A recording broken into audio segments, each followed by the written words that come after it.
अस्सलामुअलैकुम वरहमतुल्लाहि वबरकातुहू। खुशामदीद कहता हूँ आपको फॉरेक्स कैपिटल में, और उम्मीद करता हूँ कि आज का दिन अल्हम्दुलिल्लाह आपका बहुत ही अच्छा जा रहा होगा। और लास्ट वीक अल्हम्दुलिल्लाह सबका बहुत ही अच्छा गया होगा और बहुत ही प्रॉफिटेबल गया होगा अल्हम्दुलिल्लाह। और जिसने भी मेरे लास्ट वीक के एनालिसिस नहीं देखे वो लाजमी देख ले, ताकि उनको पिक्चर क्लियर हो जाए कि हम लोग नेक्स्ट वीक में हम लोग क्या प्रिडिक्शंस हैं, हमारी क्या एनालिसिस हैं, क्या फोरकास्ट हैं।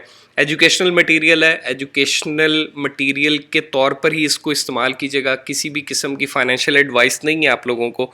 और लाजमी वीकली को देख लीजिएगा, ताकि पूरे वीक में जैसे हम लोगों ने स्टेप बाय स्टेप चलना है वो आप लोगों को सारा का सारा क्लियर हो जाए। उसके बाद आज के एनालिसिस, आज पहला वर्किंग डे है तो मंडे का दिन काफ़ी ज़्यादा इंपॉर्टेंट होता है। मैं वीकलीज़ में और काफ़ी बारहा आप लोगों को एक बात बता चुका हूँ कि जो मंडे है उसका इम्पैक्ट, यानी कि जो लास्ट वीक में जो कुछ भी हुआ, लेट्स सपोज के सैटरडे संडे में जो भी वीकेंड में कोई भी अप एंड डाउन यानी कि कोई भी न्यूज़ ब्रेक हुई, तो उसका इम्पैक्ट जो है वो मंडे वाले दिन आपको मार्केट में देखने में मिलता है।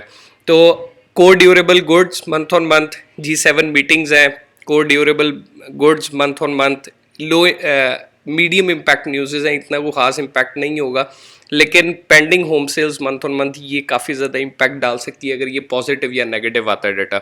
उसके बाद ECB प्रेसिडेंट की स्पीच है 10:30 पे, तो मुझे जहाँ तक लगता है कि रेट हाइक की बातें होंगी, और जब रेट हाइक की बात होगी तो जाहिर सी बात है मार्केट के अंदर या तो पॉजिटिव या नेगेटिव दोनों में से कोई एक सेंटिमेंट क्रिएट हो सकता है। आए एनालिसिस को स्टार्ट कर लेते हैं। GBP USD के एनालिसिस को स्टार्ट करते हैं। GBP जहाँ तक मेरा अपना टेक है कि मार्केट अगर 50 एक्सपोनेंशियल मूविंग एवरेज जो है, इसको बड़ा कर लेते हैं चार्ट को ताकि आप लोगों को पिक्चर क्लियर हो जाए। अगर 50 एक्सपोनेंशियल मूविंग एवरेज को अगर मार्केट सस्टेन कर जाती है और अगर अपसाइड ही इससे रहती है, तो पॉसिबिलिटी है कि मार्केट जो है वो अपसाइड चली जाए, अगेन चली जाए, और ये जो इसने प्रीवियसली ये जो हाई है 1.24 का, इसको ब्रेक कर सकती है मार्केट। एक्सपेक्टेशंस, मेरी अपनी एक्सपेक्टेशंस ये है मार्केट की कि मार्केट एक दफ़ा 1.2220 या 30 के अराउंड मार्केट आ सकती है, मार्केट इसको विजिट कर सकती है, और उसके बाद देन थोड़ा सा टाइम मार्केट वहाँ पे सस्टेन करेगी और उसके बाद मार्केट बूस्ट कर सकती है रात को किसी भी टाइम 11 बजे 10:30 पे, जब ECB की जो प्रेसिडेंट की जो स्पीच है उसमें मार्केट बूस्ट कर सकती है। पॉसिबिलिटी ये भी है कि मार्केट यहाँ से ही ड्रॉप कर जाए, और जैसे मैं 12 अपनी वीडियोस में बता चुका हूँ कि मार्केट का अभी तक बुलिश नोशन अभी तक स्टार्ट नहीं हुआ, अभी तक बैरिश नोशन के अंदर है। तो पॉसिबिलिटी है जब तक मार्केट 50, 100 और 200 को एक यानी कि पॉजिटिव डायरेक्शन के अंदर, जैसे ये एक काफ़ी बुलिश कैंडल जिसके साथ मार्केट क्रॉस करती है एक्सपोनेंशियल मूविंग एवरेजेस को, अगर इस तरह का कोई नोशन आता है और ये वाले हाई को ब्रेक करती है, तो मार्केट का सेंटिमेंट चेंज हो सकता है और मार्केट अपसाइड बुलिश साइड पर जा सकती है मार्केट। तो मेरा जो दो जोन्स हैं वो क्लियर कर देता हूँ, बाइंग और सेलिंग जोन। बाइंग जोन जो है 1.2330 से अगर अपसाइड सस्टेन करती है तो नेक्स्ट टारगेट हमारा 1.240 होगा, और अगर मार्केट 1.2210 से अगर नीचे सस्टेन करती है तो नेक्स्ट टारगेट हमारा 1.2160 होगा। BTC पर आ जाते हैं। BTC पे यार मेरा टेक जो है वो मार्केट, बहुत ज़्यादा लोग हैं वो काफ़ी ज़्यादा एतराज़ भी करते हैं कि यार आप सिर्फ बाइंग का ही मशवरा देते हैं, सेलिंग का मशवरा नहीं देते। तो यार देखो, कॉइन जो भी है ना, इनको ज़ीरो के ऊपर मैप करके चलेंगे तो ये आप लोगों को प्रॉफिट होगा। सेल करेंगे, सेल में अगर लेट्स सपोज अगर आप फंस जाते हैं सेलिंग के अंदर, मैं एग्जांपल के तौर पे आपको वीकली चार्ट दिखा देता हूँ। अगर लेट्स सपोज किसी भी बंदे ने यहाँ पर सेल किया होगा 1800, 6000, 5000 के ऊपर जिससे सेल किया होगा, अगर उसकी सेल फंस गई तो यार उसका तो सारा का सारा कैपिटल जो जितना भी बैलेंस है वो सारा का सारा ज़ीरो हो गया होगा। तो इसलिए मैं कहता हूँ कि यार जितने भी कॉइन्स हैं, इथीरियम है, उसके बाद लाइट कॉइन है, डॉजी कॉइन है, वैसे मैं सजेस्ट नहीं करता कि आप बिटकॉइन के अलावा किसी भी कॉइन के ऊपर रिलाई करें। वाहिद बिटकॉइन ऐसा है जिसके ऊपर रिलाई किया जा सकता है।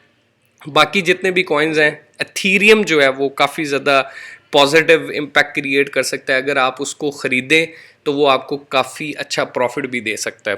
तो मेरा टेक ये है कि अगर मार्केट 21,750 को अगर अपसाइड ब्रेक करती है और सस्टेन रहती है 50 एक्सपोनेंशियल मूविंग एवरेज से, तो 100 और देन 25,000 का जो यानी कि 200 एक्सपोनेंशियल मूविंग एवरेज को इंशाल्लाह ताला इसी वीक में टच कर जाएगी मार्केट। उसके बाद यूरो पर आ जाते हैं। यूरो यूएसडी काफ़ी यार स्ट्रॉन्ग पेयर है अल्हम्दुलिल्लाह। मैंने लास्ट वीक में काफ़ी अच्छा मुनाफा भी गेन किया यूरो यूएसडी से। तो मार्केट इस वक्त 2 एक्सपोनेंशियल मूविंग एवरेजेस से अपसाइड सस्टेन कर रही है, और अगर ये सस्टेन कर जाती है तो मार्केट का नेक्स्ट टारगेट 1.06 होगा। अच्छा, 2 जोन्स जो हैं वो बाइंग और सेलिंग के जोन आप लोगों को क्लियर कर दूं, और टारगेट आप लोगों को थोड़ा सा नीचे मैप करवा देता हूं ताकि आप लोगों के लिए आसानी हो जाए कि यार ये वाला जो टारगेट है, अगर मार्केट जो है 1.0608 से अगर अपसाइड सस्टेन करती है तो आप बाय करेंगे और टारगेट आपका 1.065 होगा।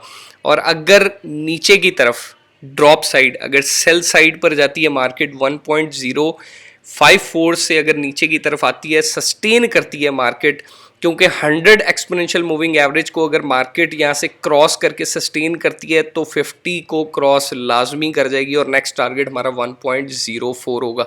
अच्छा, इस टारगेट को थोड़ा सा कम कर लेते हैं ताकि आप लोगों के लिए आसानी हो जाए। ये वाला टारगेट मैप कर लेते हैं, ये वाला टारगेट, ठीक है, 1.049 वाला जो टारगेट है, यहाँ तक मार्केट की एक्सपेक्टेशंस है, मार्केट यहाँ पर आ सकती है। ठीक है, नोशन अभी तक बैरिश है, बुलिश नहीं है, लेकिन एक्सपेक्टेशंस मार्केट की यही है कि मार्केट एक दफ़ा ड्रॉप करेगी और देन अपसाइड जाएगी।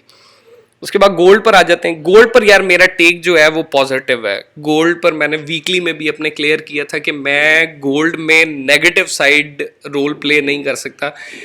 गोल्ड मेरे लिए पॉजिटिव ही है, ठीक है, और स्टिल जब तक मार्केट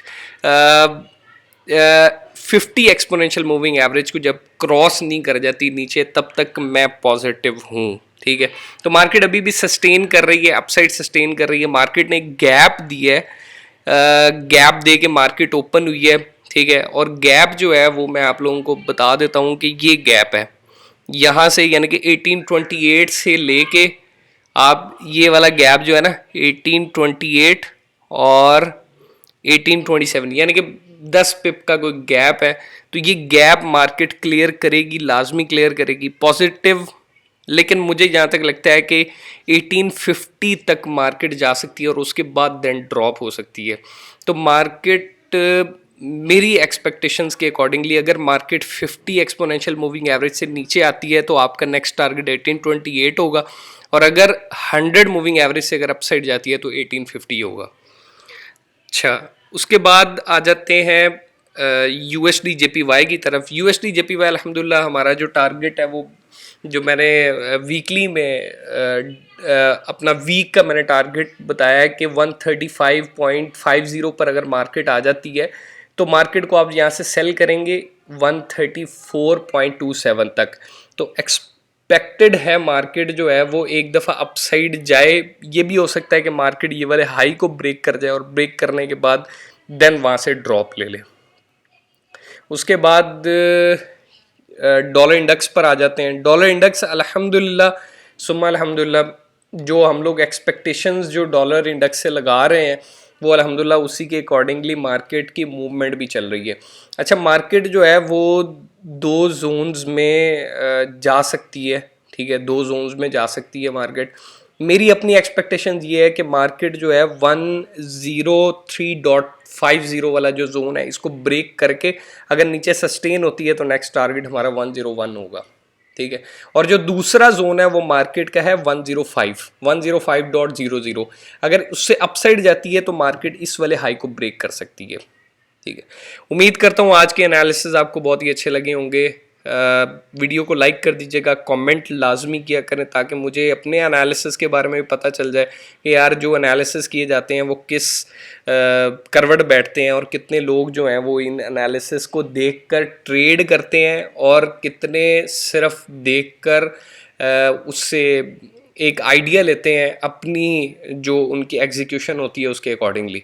तो इंशाल्लाह ताला अपना बहुत सा ख्याल रखिएगा, कल दोबारा मुलाकात होगी। अल्लाह हम सब का हामी और नासिर। अस्सलामु अलैकुम व रहमतुल्लाह।